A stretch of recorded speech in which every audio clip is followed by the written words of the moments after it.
Chers amis, ce nouvel gouvernement français est définitivement celui de la précarité.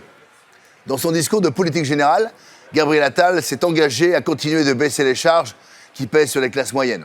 Mais ce qu'il donne d'humain, il le reprend de l'autre. Car sa première décision comme Premier ministre a été d'augmenter les tarifs de l'électricité de 10% le 1er février, soit un total de plus 43% depuis la réélection d'Emmanuel Macron. Et sa deuxième décision est aujourd'hui d'augmenter le gaz jusqu'à 10%, soit un total de plus 37,5% sur un an.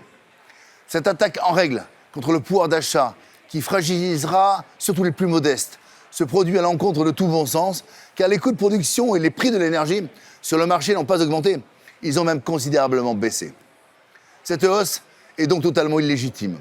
C'est même honteux d'entendre le gouvernement tenter de justifier cette hausse par une baisse du nombre d'usagers, alors que c'est lui-même qui a appelé cet hiver les Français à baisser leur consommation par des affiches infantilisantes. Souvenez-vous, je baisse, j'éteins, je décale. Avec ce gouvernement, les Français sont toujours perdants, que les prix de l'énergie augmentent ou qu'ils baissent.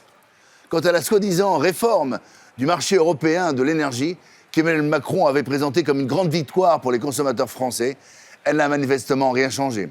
Comme l'avait annoncé avec justesse le Rassemblement national, alors que l'énergie nucléaire française est de très loin la moins chère d'Europe.